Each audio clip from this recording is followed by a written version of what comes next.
La parole est à Monsieur Paul Christophe. Merci, Monsieur le Président. Ma question s'adresse à Monsieur le ministre des Solidarités et de la Santé. Monsieur le ministre, l'épidémie de Covid-19 expose de nombreux professionnels au risque de contamination dans le cadre de leur activité. Les conséquences graves que certains de nos concitoyens subissent du fait de l'exposition à la maladie soulèvent la question de leur prise en charge par la sécurité sociale au titre particulier des maladies professionnelles. Nous pensons en premier lieu, et à juste titre, au personnel soignant, particulièrement exposé aux patients infectés. Sur ce point, Monsieur le ministre, vous vous êtes engagé déjà en évoquant la reconnaissance systématique et automatique de tous les soignants malades.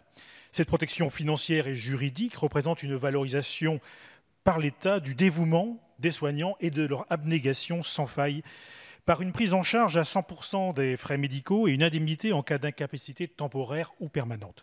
Aussi, en cas de décès, les ayants droit peuvent également percevoir une rente. Pour autant, tous les personnels des établissements de santé, médico-sociaux et sociaux sont soumis à ce risque. Dans un objectif d'égalité, ils devraient donc pouvoir bénéficier d'office de cette même reconnaissance.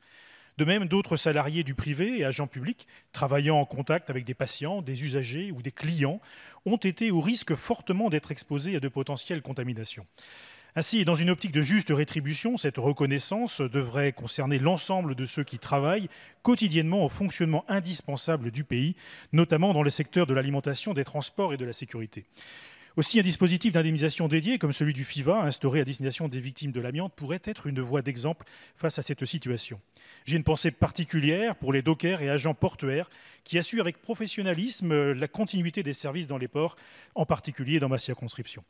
La reconnaissance, la prise en charge et l'indemnisation de ceux qui, tous les jours, dépassent leurs craintes pour s'occuper des malades et assurer la continuité des secteurs essentiels doit être assurée par la nation.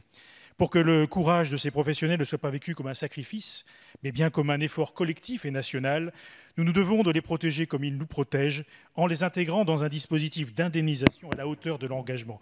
Monsieur le ministre, pouvez-vous nous éclairer sur ses intentions à ce sujet? Merci, chers collègues. La parole est à Monsieur Olivier Véran, ministre des Solidarités et de la Santé. Monsieur le député Paul Christophe, 2 éléments de réponse. D'abord, s'agissant des soignants, quels qu'ils soient, quel que soit leur lieu d'exercice, quel que soit leur mode d'exercice, à l'hôpital, en EHPAD, en ville, quelle que soit la discipline concernée, nous avons décidé une reconnaissance automatique comme maladie professionnelle avec, vous l'avez dit, indemnisation en cas d'incapacité temporaire ou permanente, éventuellement en cas de décès, évidemment, des mesures qui vont pour les descendants. C'est-à-dire que l'imputabilité du travail dans le fait d'être tombé malade est automatique.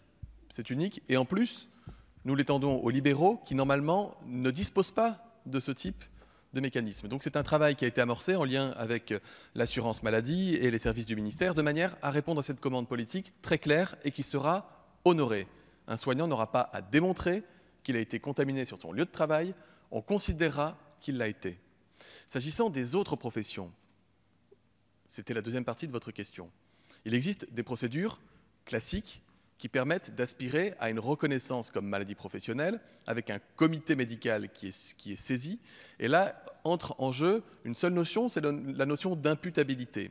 Est-ce que, du fait de la profession que j'exerce, est-ce que du fait du contact rapproché que j'ai pu avoir avec des personnes malades dans le cadre de mon exercice professionnel, est-ce que c'est dans ce cadre-là que j'ai pu contracter la maladie que j'ai contractée ? Il en va du Covid-19 comme il en va des autres maladies infectieuses et d'autres maladies d'ailleurs en général.